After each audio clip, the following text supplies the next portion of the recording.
नमस्कार दोस्तों, मेरा नाम है Ashish Rathore. Indian rail dynamics channel में आपका स्वागत है। अगर आज आप मेरे चैनल पर नए आए हैं, कंटेंट पसंद आ रहा है तो सब्सक्राइब करना मत भूलिएगा। आज बात करूंगा हमारे भारत के पहले बुलेट ट्रेन प्रोजेक्ट में कुछ ऐसी चीज़ें लगाई जा रही हैं जो कि आप लोगों को जानना बहुत ज़रूरी है, और इन चीज़ों की वजह से आखिर क्या इफेक्ट पड़ेगा हमारे बुलेट ट्रेन ऑपरेशन में। तो शुरू करते हैं आज की वीडियो। तो दोस्तों, अभी हाल ही में आप लोगों को कुछ न्यूज़ सुनने में आई होगी कि बुलेट ट्रेन प्रोजेक्ट में 14 लोकेशन पर एनीमोमीटर एक डिवाइस लगाया जा रहा है। ये एनीमोमीटर डिवाइस क्या होता है, पहले मैं आप लोगों को ये बता देता हूँ। दोस्तों, इस डिवाइस को यूज़ किया जाता है विंड की स्पीड को जानने के लिए और साथ में उसकी डायरेक्शन को जानने के लिए भी। इसमें आप लोग डिवाइस के ऊपर देख सकते हैं कुछ कप्स लगे हुए हैं। ये 360 डिग्री घूम सकते हैं, और जब ये घूमते हैं तो इनकी जो घूमने से स्पीड इस डिवाइस के अंदर भी पैदा होती है, वो प्रोपोर्शनल होती है directly with the speed of wind.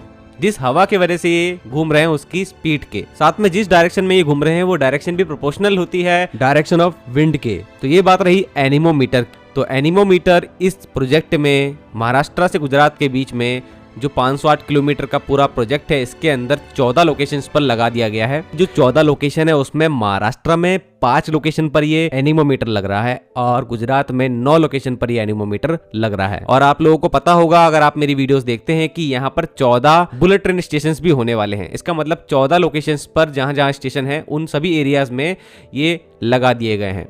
अब देखिए, सबसे इंपॉर्टेंट चीज अब ये जानते हैं कि इस डिवाइस के वजह से हम लोगों को बुलेट ट्रेन ऑपरेशन में क्या फायदा होता है। देखिए, बुलेट ट्रेन जो है और खासकर भारत में जो चलेगी उसकी स्पीड 320 किलोमीटर प्रति घंटे की होने वाली है। एलिवेटेड ट्रैक पे चलने वाली है मैक्सिमम। और इस तरीके के ऑपरेशन में जब इतना तेजी से ये बुलेट ट्रेन चल रही होती है तो इसकी डिजाइन बहुत ही ज्यादा एरोडायनेमिक होती है आगे से। खासकर बुलेट ट्रेन जो कि जापान की है उसकी तो आप देख ही सकते हैं किस तरीके से सामने से एरोडायनेमिक नोज देखने को मिलती है। ऐसी ही कुछ हमारी बुलेट ट्रेन भी होने वाली है जो हमें जापान से मिलेगी। इस बुलेट ट्रेन का काम बेसिकली हवा को काटना ही है। जिस रफ्तार से हवा को काटते हुए बहुत ही ज्यादा सॉफ्टली चल पाती है वो इसका डिजाइन ही है। लेकिन ऐसा हमेशा नहीं होता दोस्तों कि हवा को बहुत आराम से काटते हुए ये बुलेट ट्रेन चलती चली जाए। जब हवा बहुत ही ज्यादा तेज चलती है, क्योंकि प्रकृति के आगे तो शायद कोई टेक्नोलॉजी टिक ही नहीं सकती, तो ऐसी कंडीशन में बुलेट ट्रेन ऑपरेशन में भी परेशानियां आ सकती हैं। पैसेंजर सेफ्टी भी यहाँ पर बहुत इंपॉर्टेंट है। बुलेट ट्रेन के अंदर अनवांटेड वाइब्रेशन आ सकते हैं, ट्रेन डिरेलमेंट के खतरे बढ़ सकते हैं। और NHSRCL की तरफ से जानकारी मिली है कि जब भी हवा 70 से लेकर के 130 kmph के बीच में चलेगी तब प्रिकॉशन के लिए यहाँ पर बुलेट ट्रेन की स्पीड को कम कर दिया जाएगा उन सभी सेक्शन में जहां पर इतना तेजी से हवा चलेगी। और ये एनीमोमीटर 0 से लेकर के 252 kmph 252 kmph तक की हवा को भी मेजर कर सकता है। इस वजह से एनीमोमीटर लगाए गए हैं। इन सभी एनीमोमीटर से जो पूरा डाटा आएगा हर लोकेशन का, वो रियल टाइम बेस पे OCC में जाता रहेगा, ऑपरेशनल कंट्रोल सेंटर में, जो कि इस बुलेट ट्रेन के लिए होगा डेडिकेटेड। वहां पर एनालाइज होता रहेगा लगातार कहां पर किस तरीके की हवा चल रही है और कोई बड़ा खतरा तो नहीं है किसी तूफान के आने का, क्योंकि महाराष्ट्र और गुजरात हिंद महासागर के बड़ा ही नजदीक में है और इस वजह से यहाँ पर तेज हवाएं आती रहती हैं।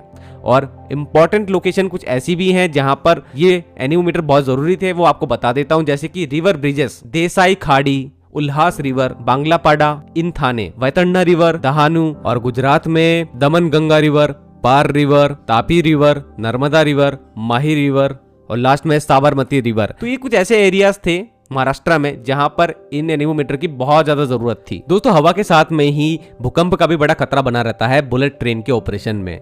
इसलिए इस प्रोजेक्ट के अंदर 28 सेस्मोमीटर भी लगाए जा रहे हैं, और जिसमें से 22 सेस्मोमीटर लग चुके हैं, जिसमें 22 में से 8 महाराष्ट्र में इंस्टॉल हुए हैं और 14 गुजरात में इंस्टॉल हुए हैं। इनका इंस्टॉलेशन हुआ है ट्रैक्शन सब स्टेशंस में, स्विचिंग पोस्ट में। इसके साथ में 6 इनलैंड सेस्मोमीटर भी इंस्टॉल हो रहे हैं अर्थक्वेक प्रोन एरियाज में इन बोथ स्टेट्स। तो टोटल 28 सेस्मोमीटर भी लग रहे हैं। तो दोस्तों, जापान से ज्यादा अच्छा कौन जान पाएगा इन इस तरीके की एक्सट्रीम वेदर कंडीशंस के बारे में और मेनली अर्थक्वेक के बारे में। अभी हाल ही में अर्थक्वेक वहां पे आया है, वहां पर इतना हाई स्पीड ऑपरेशन होता है ट्रेन का, और अर्थक्वेक सबसे ज्यादा जापान में आते ही रहते हैं। तो उनको तो बहुत ज़्यादा एक्सपीरियंस है इन चीज़ों के बारे में, इसलिए भारत में इस तरीके का इम्प्लीमेंटेशन वो कर रहे हैं, ये हमारे लिए काफ़ी अच्छी बात है। उनसे काफ़ी कुछ सीखने को हमारे इंजीनियर्स को भी मिल रहा होगा इस तरीके के ऑपरेशन को जब हम लोग शुरू करेंगे आगे आने वाले 2-3 सालों में। तो दोस्तों ऐसी ही जानकारी आप लोगों के लिए लाता रहूंगा बुलेट ट्रेन प्रोजेक्ट की, इसलिए चैनल को सब्सक्राइब कर लीजिएगा, अपने दोस्तों के साथ वीडियो शेयर करना मत भूलिएगा। आज के लिए इतना ही। वंदे मातरम, भारत माता की जय।